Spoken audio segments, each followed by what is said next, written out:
Welcome to Electric Libertyland, here on the Lions of Liberty podcast, your weekly shot of culture, comedy, and liberty with your host, Brian McWilliams. Hey out there, everybody. Welcome to Electric Libertyland, number 84. This is Brian McWilliams, your loving host. Or at least your mildly affectionate host, however you want to look at it. Now, you may be asking yourself, episode 84, huh? What significance does that have? And the answer is jack shit. Absolutely no significance at all. Although, if you do add 8 and 4 together, what do you get? 12. And Jesus had how many apostles? Yes, 12. Really, there's no relevance to it whatsoever. I'm just saying that I hope you guys become apostles of this show. And I encourage you to go visit lionsofliberty.com. Go check out the support page. Go join and get all the goodness that is Patreon. Or as Mark would say, Patreon, because he always bitches me out for saying it wrong. But you can become a good supporter of the show, a good caring citizen for liberty by supporting us. As cheap as $5 gives you access to all sorts of amazing content. And yes, I am doing a live read on this show. Why? Because I'm recording it on a different computer than my normal one.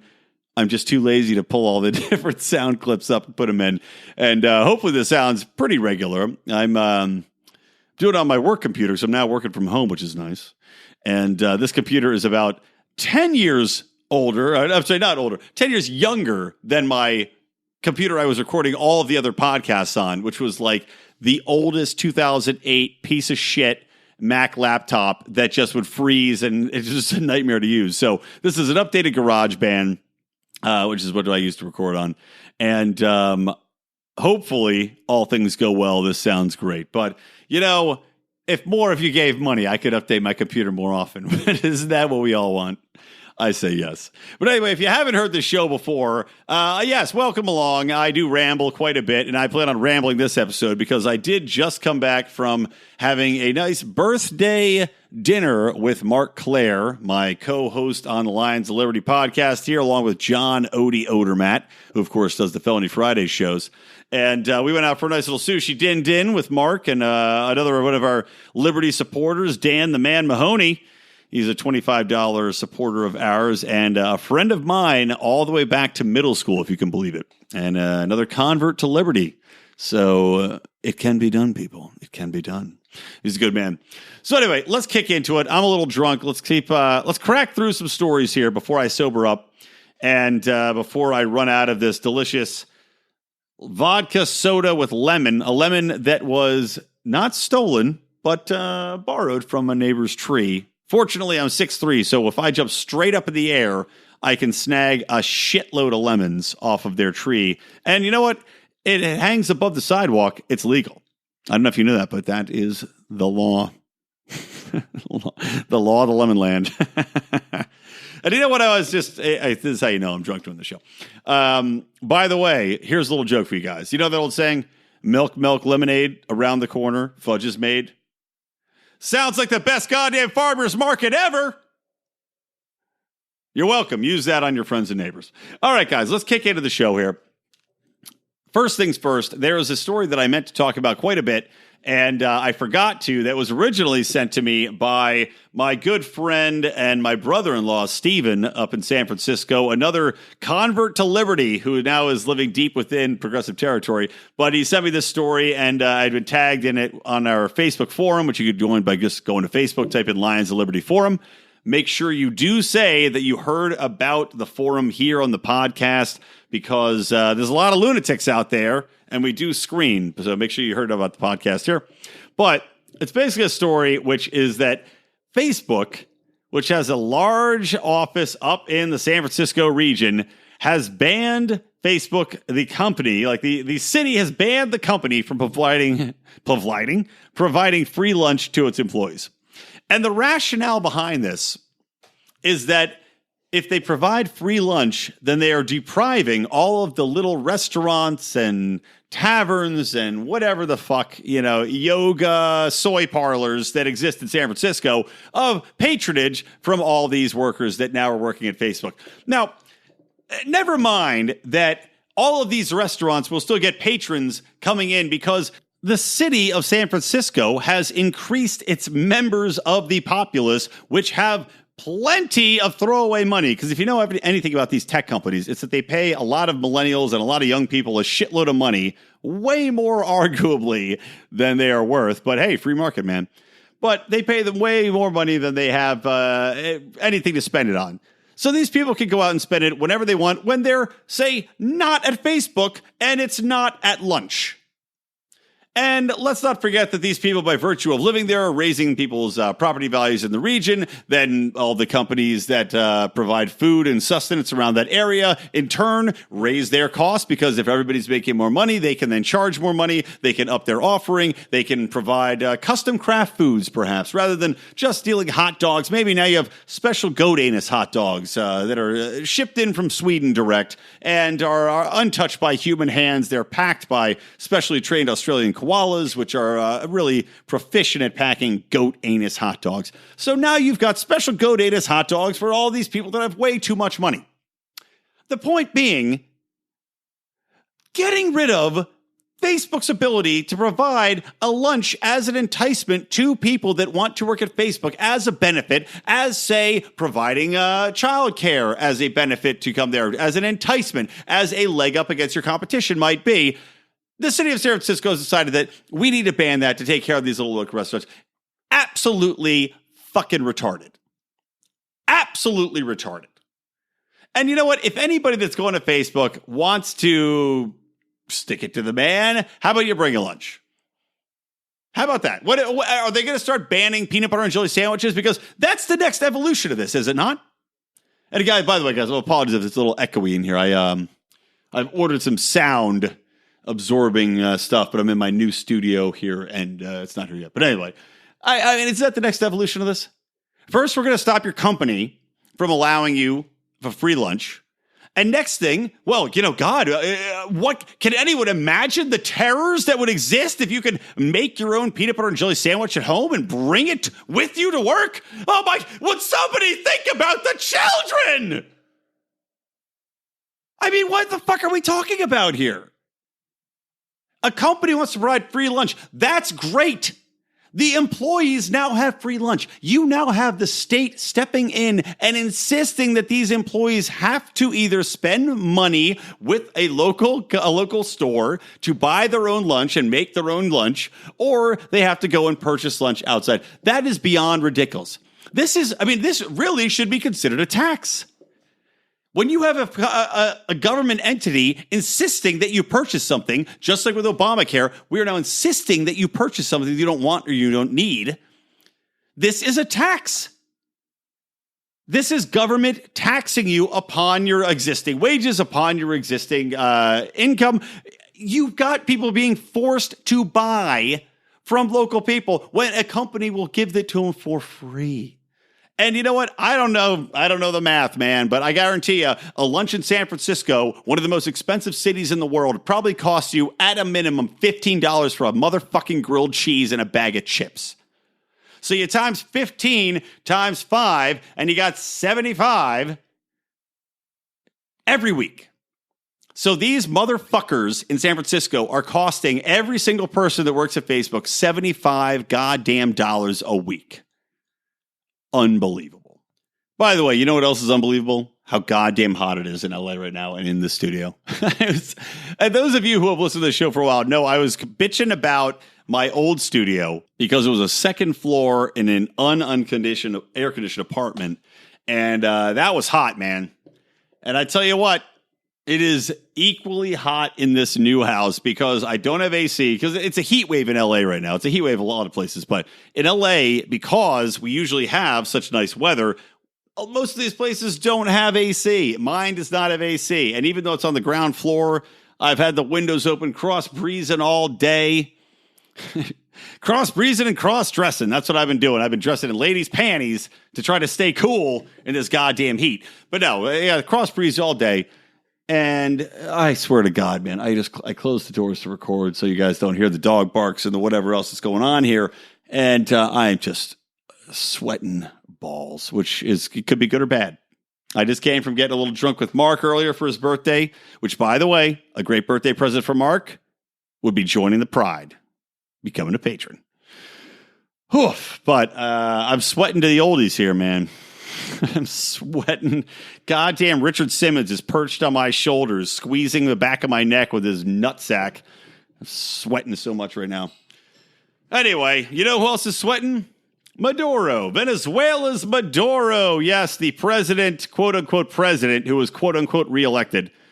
Take that with a grain of salt. Take it as you like. But Maduro has admitted, if you can believe it, that, yes, socialism has failed. And he said this recently, it was about on the 2nd, admitting that he has failed, that the economic model has failed. Now, he didn't go into such detail, but basically, considering the fact that Venezuela has an oil industry that has plummeted because they were just dominating with oil for quite a long time. But then they nationalized the oil industry, and predictably, when you don't take something, you don't take care of it, you don't have people that actually know what they're doing, you don't have free market people in there, well, it falls to pieces, and that's what happens. So now they've got no money coming in. They've got shortages in everything from bread to water, and I told you a couple episodes ago that the army has actually taken over the water supply in Venezuela because there are so few functioning access points where you can actually get water that the military has taken over the water and now is rationing that out. And of course, you know how that works because people that are well connected will get water. Meanwhile, people that are the everyday Joes who ostensibly would benefit from socialism are left out in the cold, have to beg and plead and suck a dick to get some water. And of course, we also have medicine shortages. We have toilet paper shortages. We have every other kind of shortage. And you know what? Shockingly, nationalizing all these industries hasn't worked.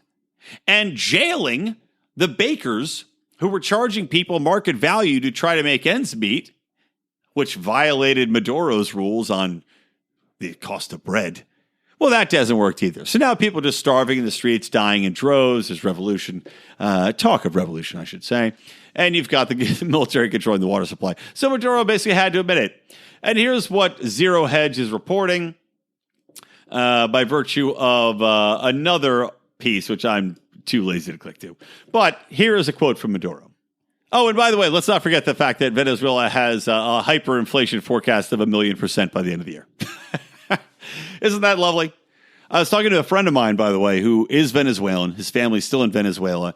And his father actually, fortunately, has a position wherein he can work with people, and he works with as a genealogist. Because Spain, as a gesture of goodwill to people from Venezuela, because a lot of Venezuelans came from Spain, said, hey, okay, you're in a fuck situation over there, guys. If you can prove that you have Spanish heritage, that your family migrated from Spain, we will allow you to repatriate to Spain and get out of the hellscape that has been created in socialist Venezuela. So there's a lot of families that are now rushing to get genealogies done, proving that they were indeed from Spain. And my friend's father actually is a genealogist. So he is now rolling in dough comparatively.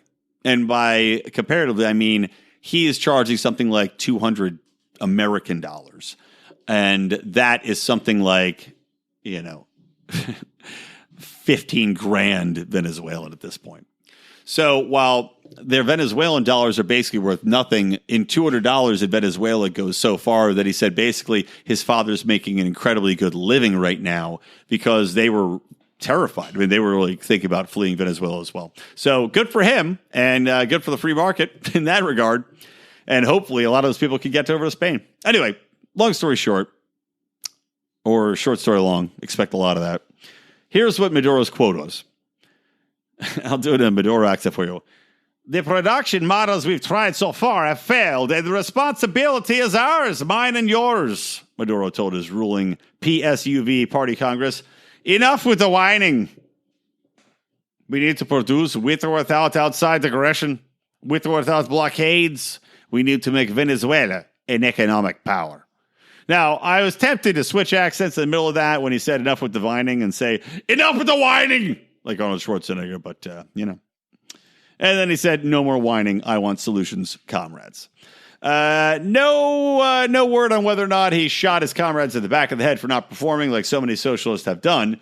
But just like everywhere else has tried socialism, we're seeing it play out exactly as predicted with mass starvation, mass jailings, And the fat cats at the top, they're doing just fine. Quick hitter. And then I'm going to get into the main meat of the episode. Actually, two more quick hitters, then the main meat of the episode, which is what a lot of other libertarian podcasters have been talking about, but I want to talk about it as well, which is, of course, is Alex Jones getting his podcast killed and axed from YouTube and Apple.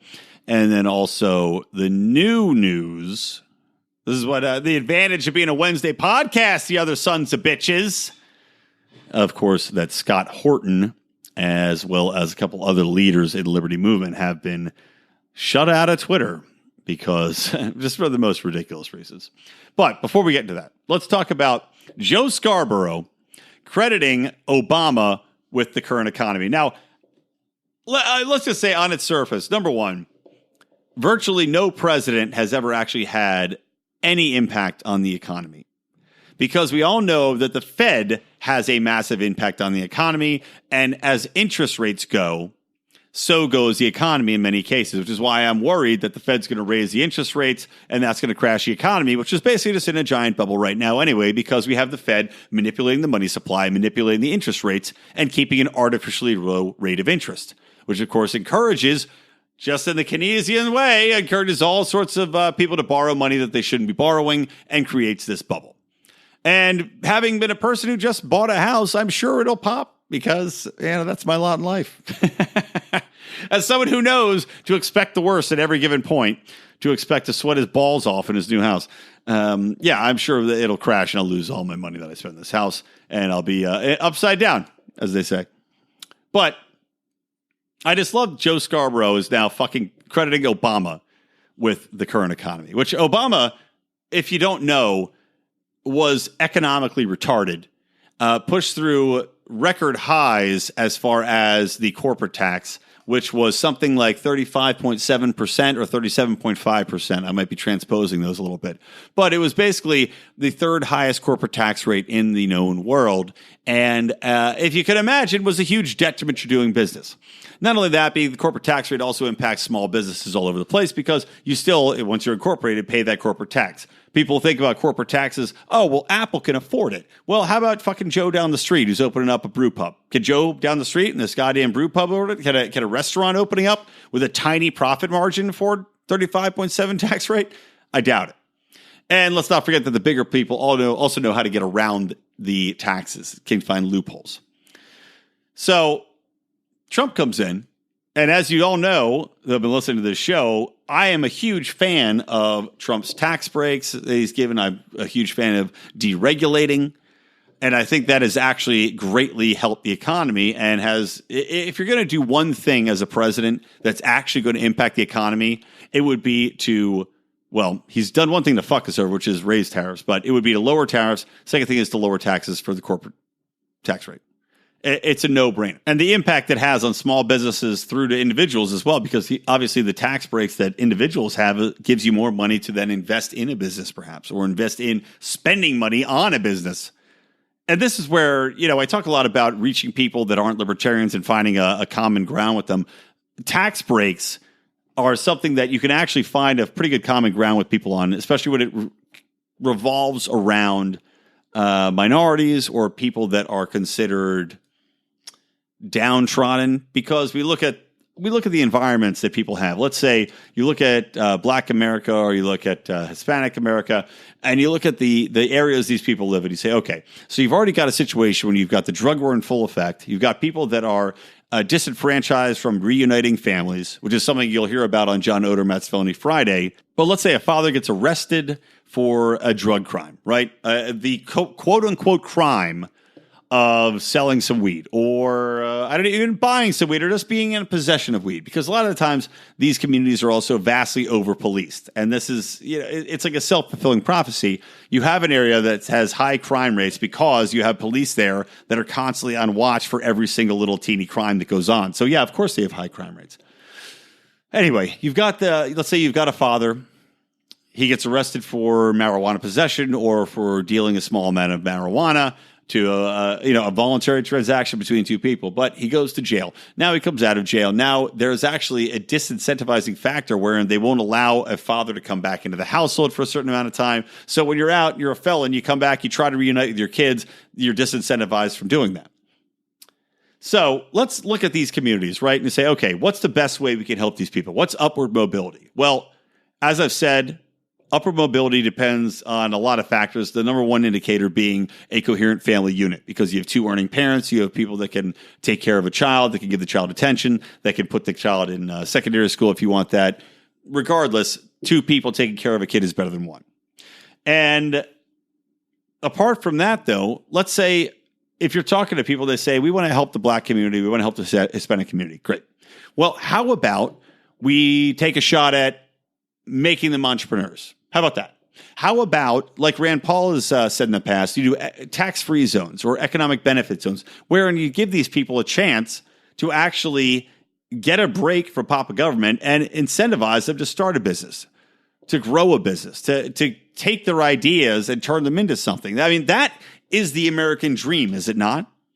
And when we see that work in a microcosm, where we see these downtrodden communities where people have written them off and said, oh, well, these communities are it's about education. We have to throw money at it. It's about white privilege. It's about racism. No, I think if you give these communities the opportunity, if you lower the tax rate, if you give them the chance to create a real business and you're not over policing them and breaking families up and destroying them via the drug war, well, then you can actually accomplish something. So I went off on a complete ridiculous tangent there. But anyway, getting back to the main point. So Trump's tax cuts, to me, are one of the best things that he's done. And for Scarborough to say this is fucking Obama's economy based upon, I don't even know what, high tax rates, still high tariffs, Obama's worker benefit bullshit, which costs something like $400,000 per every job created? I don't know. I mean, you've got the Trump economy where jobs or unemployment rates are at an all-time low. I don't know I don't even know what Scarborough's basing it on. But what I love about this is that Scarborough's going to flip it around, because as soon as shit goes sideways, which it inevitably will, like I said, if the Fed keeps raising interest rates, it will go sideways very quickly. But we're going to see the economy take a downturn, and as soon as that happens, what's Joe Scarborough going to say? What are all these people going to say that are crediting Obama with this economy? They're going to say, well, Trump has now ruined it. So, I mean, you can't have it both ways. You can't say that this is Obama's economy because it's going well, and then as soon as it turns, which could be as soon as 2 months from now, say that it's now Trump's fault. Because it's a global economy. There's too many factors that take into play. And without direct stimulus, like I would say tax cuts, like corporate tax cuts, like different rules on repatriating money for corporations that entices them to stay here, or like, well, what I would be all for would be getting rid of the minimum wage. Because then you would see a huge uptick in investment in the United States. You'd have companies bringing all their workforces home, wouldn't you? But barring moves like that, it's not dependent on a president. It's dependent on war. It's dependent on global economies. It's dependent on any number of factors. So fuck off with this Obama bullshit. Fuck off with the Trump bullshit. None of it matters. None of it's related. It's just so aggravating to see people just try to manipulate this and they take credit for what the good things are, and they turn against whatever the bad things are, and it's all manipulation and it's all horseshit. All right, but let's end this part of the show, this rambling drunken show, on Kane Jacobs, baby. Former guest on the Lions of Liberty, actually one of the very first guests on the Lions of Liberty, and I would link to the show where Kane was on, but it was in Mark's fledgling years. I'd say fledgling episodes. I think it's the first 5 episodes of the show, if you can imagine such a thing. And big kudos to Glenn Jacobs for coming on the Lions of Liberty podcast when it was in those first 5 episodes, by the way. I mean, shit. I don't know. It's amazing. A guy, huge pro wrestler. You got random goofballs like, hey, you want to come on a Libertarian podcast? He's like, sure. And now we can't get him back. Kane, you big shot. You big shotting us. Anyway, the news is Kane, or Glenn Jacobs, as he's known to the comment people, has won mayor of Knox County, Tennessee, which I think includes Knoxville, Tennessee, probably most well-known area there. And sadly, I'm not sure if it includes Fort Knox or not. I was trying to figure it out. I was trying to do a little Google boxing, but I do like the concept of a libertarian becoming mayor of someplace that could involve Fort Knox. Isn't that the dream, right? Finally, a libertarian will be in charge of America's gold and be able to get us off the fiat system. A man can dream, can't he? And speaking of dreams, if you have one, I strongly suggest that you check out our sponsor, ConversationMatTime.com. We don't rise to the level of our expectations, we fall to the level of our training. Those epic words from Archilochus can sum up your ability to succeed or fail in business. I want to recommend Conversation Mat Time to our listeners as a way to hone your one-on-one conversation skills in a role-playing session that can help take you to the next level.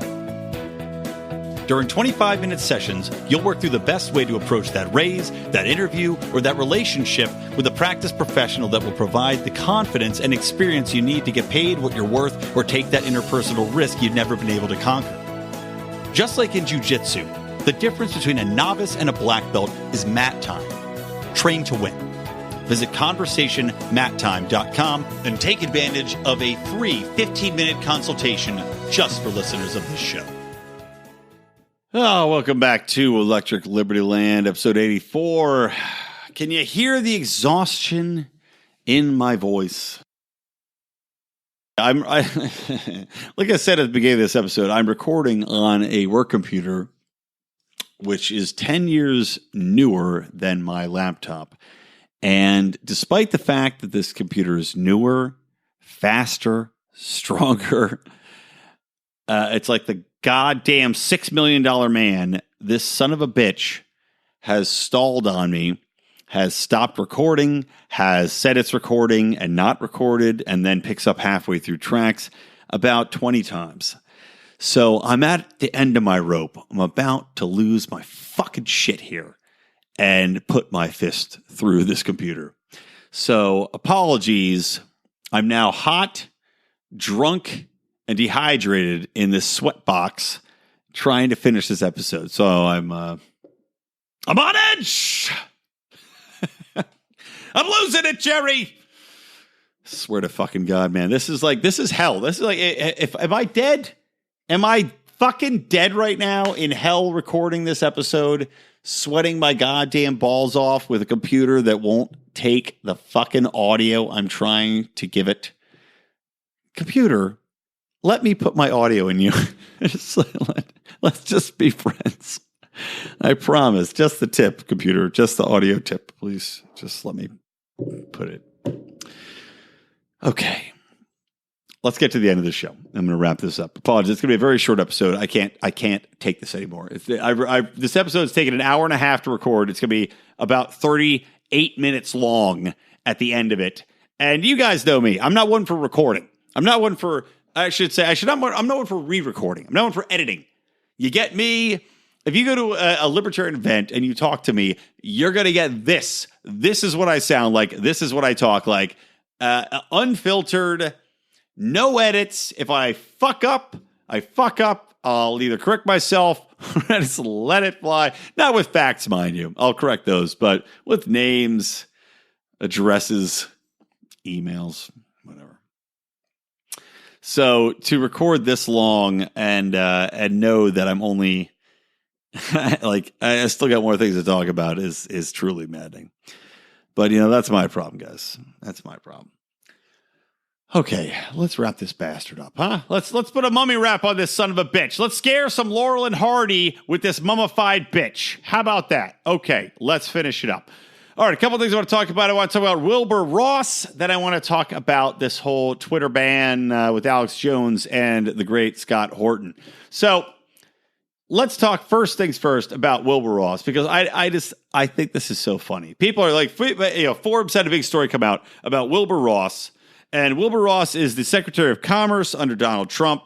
And news has broken that this man has stolen over the years something like $120 million from businesses, from partners over the years. And everybody is raising a huge stink. Wilbur Ross, my God, he's a criminal. He's a thief. And I can't help but laugh because this man working in government as a Secretary of Commerce, what better place for a fucking thief than in government in this position? Because, my friends, we all know that taxation is theft. We all know that the goddamn tariffs and the taxes and the regulations they put on commerce and capitalism are fucking theft to begin with. So I say, welcome home, Wilbur. If anything, he's the perfect man for the job, is he not? All these assholes clutching their pearls and hand-wringing. Look, I'm not happy there's a crook in that position, but it doesn't matter because that's to pretend that every other person in that position has not been a crook. That's to pretend that everyone working in government is not a crook, that is not already stealing from you, taking money directly out of your wallet, directly out of your paycheck. At least this son of a bitch helped people make money first. The government's not helping fucking anybody make money except maybe military contractors. So Wilbur, good job, man. You fucking fell into the industry you were born to be, stealing from people without their knowledge. Good fucking job, Will. All right, let's get to the main affair here. Let's get to the main event. So a lot of people have been cracking down on Twitter. Twitter's got a new algorithm that is banning people. Well, I was going to say banning people left and right, but banning people right is more appropriate to say. And this all began, a lot of this shit began because the New York Times appointed a new editorial board member who is a Korean woman by the name of, Sarah Jeong. And Sarah Jeong has a long history of basically being incredibly racist towards white people. So it includes tweets like dumbass fucking white people marking the internet with their opinions like dogs pissing on fire hydrants. Are white people genetically predisposed to burn faster in the sun, thus logically being only fit to live underground like groveling goblins? Like, number one, white men are bullshit. Number two, no one cares about women. Number three, you could threaten anyone on the internet except cops. And it goes on and on. She gets pleasure out of torturing white men, whatever.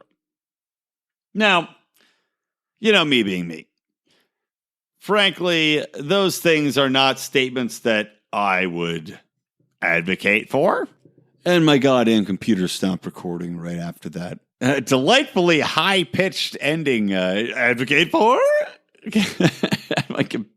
My computer couldn't even take that pitch in my voice. Okay. Picking up where I left off. Trying to maintain my composure and my goddamn sanity right now I just want to finish this podcast for you people, and then I'll never record on this goddamn fucking cunt computer from hell ever again in my life. Okay. So anyway, these tweets. Now, I could view a lot of this as off the cuff, glib bullshit. People say a lot of stuff like this. I could see a comedian on stage saying this, and as somebody that does stand up, okay, I can forgive it. And people are saying, well, this woman should not be named to the New York Times editorial board because she's clearly racist. And I do think she is racist against white people. I frankly do believe that. I think she has a clear bias. She clearly dislikes white people greatly, despite the fact that, I don't know. It's kind of funny. If you're looking at the classes historically that white people have oppressed, Koreans, which she is Korean or from Korean heritage, not in that list. Chinese, they were definitely taken advantage of in the railroads. I would argue that was not anywhere near as bad as slavery, but take advantage clearly. But Koreans, fairly recent additions, I would say, and most Koreans I know are doing pretty goddamn well. Pretty goddamn well. So I'm not sure what exactly her beef is with white people, but if the New York Times want to appoint this woman to their editorial board, I don't fucking care, man. Go for it. Appoint her. You're a company. You've got a board. Do what you want. If you want to appoint this person with this position, fine. Maybe she has characteristics as a journalist that you represent. Respect. And people's tweets. It's like in this modern era. I don't understand. And I might talk about this a little bit with my guest this upcoming week. I think it's going to be a comedian I'm friends with, but. So don't worry, you won't have to listen to me doing another solo episode. Actually, we'll have a guest. But people, it's like they're taking, look at the James Gunn issue. You're taking tweets that don't represent people as a whole. And of course, you find these tweets, and there's now conservatives using the left's tactics against them, which in a way is fine. But at the same time, I don't respect that. I didn't respect it when the left didn't. I don't respect the left taking tweets out of context. I don't respect the right doing that to the left. So maybe this chick is racist. Like I said, I do think she is. But regardless, if she's a good journalist, if she does her job correctly, which she probably won't, but if she does her job correctly, the New York Times wants to appoint her, then fucking fine. Who cares? They're a business. Their journalistic integrity, their reporting should be the test, right? The free market should be the decider on that. And so be it. And if people object to it, well, don't read the New York Times. I know I don't anymore. I used to love the New York Times. I mean, I'm a publicist. I used to respect the shit out of the New York Times, but not anymore. And it's just a leftist shill paper now. Same thing with the Washington Post. It's an embarrassment to journalism. It really makes me sad what's happened to the Washington Post and the New York Times and media in general. CNN. Shit, look at CNN. Reportedly, the institution behind the blackballing of Alex Jones, so that's unconfirmed. But CNN was the channel I would turn to because God knows MSNBC is completely left-wing lunacy. You got Fox News, which I don't respect because they're too right-leaning, although even they've, I don't even know, in the era of Trump, become more liberal. So I looked to CNN for honest reporting, and now you can't trust that. MSNBC too. So in regards to this whole thing, this happened. And then we've got Candace Owens, who is a black conservative. And she tweeted out the exact same tweets as Sarah Jeong. However, replaced white people with black or Asian or Muslim. And she was immediately suspended from Twitter. And that is ungoddamn fucking believable. Because it's become very clear that every single class is a protected class, that hate speech is hate speech, except when it pertains to white people. And I was just reading a recent article about this, and I agree with it completely, that what these assholes don't understand is that when you go about social constructs and you say, okay, well, racism applies to everything except white people. And every other color, every other religion, every other class, every other sect, every other gender, every other fucking pretend gender, they all have their inalienable rights. They all have their special place. And you can't assault that special place. And they get special privileges. But God forbid. Sorry, my computer stopped recording again. Guys, I'm going to be honest with you. I'm past my motherfucking tolerance limit right now. I'm not talking about alcohol. There's no tolerance limit for that with me, but I'm past my limit for dealing with this. So I'm going to finish this thought about Candace Owens and about Sarah Jeong. I'm going to wrap this episode up, and what you're going to get is you're going to get a very special episode on Thursday of Electric Libertyland. I know. You should look forward to that. It's going to be very special. It's going to be very full of cursing because, God damn it, I have a lot of anger built up now. So we're going to talk about all of that tomorrow, and then you'll get to hear it on Thursday. So to wrap up tonight's thoughts, hopefully my computer doesn't stop fucking recording before I finish it. But to finish what I was saying, So you've got all of these special privileged classes that all get special protections. They get Twitter bans if you so much as blink at them. And now you've got white people who are saying, okay, well, I'm not racist. I'm not anything. I never considered myself to be part of this white alien race or the alt-right or anything else, which is, by the way, how I grew up. I never grew up in any way racist, sexist, and I'm still not, by the way. I'm still fucking not. But when you see all of these people attacking people of white skin who I'm sorry, I've done nothing wrong in my life. I'm trying to help everybody. I'm a libertarian. I believe in free markets. I believe in helping everyone. I believe in giving everyone a chance to succeed, to have everybody have freedom. I'm fighting tooth and fucking nail against the goddamn drug war, which I'm sorry is the number one thing which is impacting Black America. It's frustrating to see all these slings and arrows being loaded against white people, and for these people that are loading up the fucking cannons to fire at white America, not to understand the fact that their racism against white people is what's causing more racism. And the recent article I read by Jonah Goldberg in the National Review expressed those exact sentiments. And I've been saying it for years, and it's true.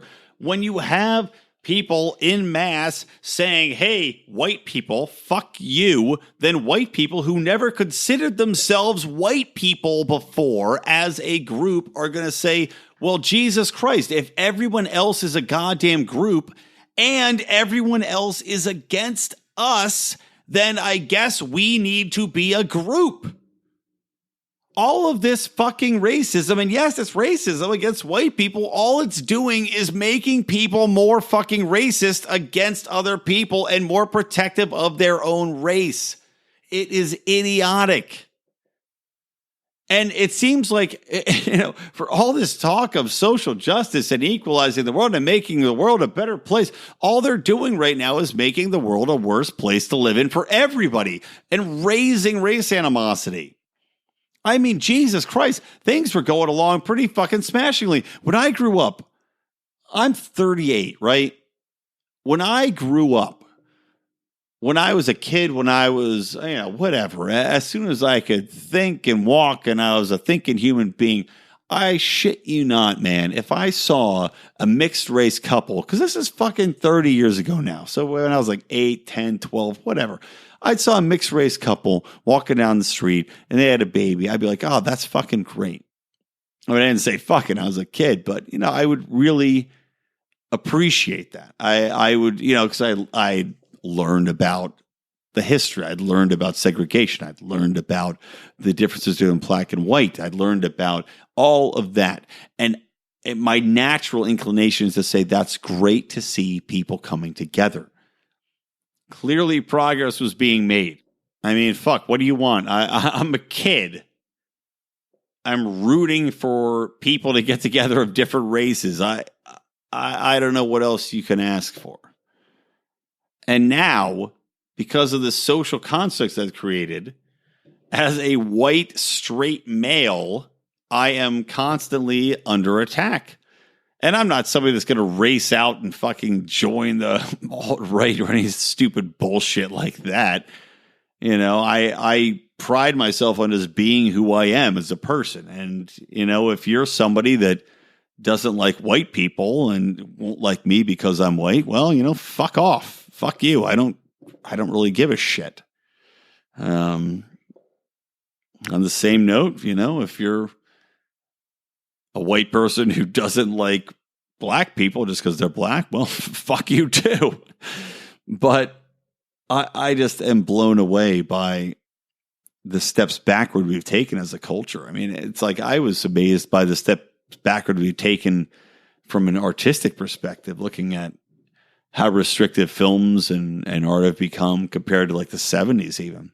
And I feel like it's the same way, you look at, people call them blaxploitation films, but fuck, man, Shaft is looked at upon as an iconic film. I'm going to get you, sucker. I mean, these were films that were ostensibly created to appeal to the black marketplace, and they're called exploitation films, but white people fucking loved them. Black people fucking loved them. they forwarded a concept of acceptance of Black America. And that's the free market talking, man. I'm sorry if you consider the free market, if you consider the spreading of ideas, of cultures as exploitative, like, for example, cultural appropriation, then you have a deep-seated problem. I just want to experience as many cultures as I can. I want to meet as many people as I can. I want to see as many things as I can. I want to learn as many fucking languages and eat as many goddamn fucking foods as I can.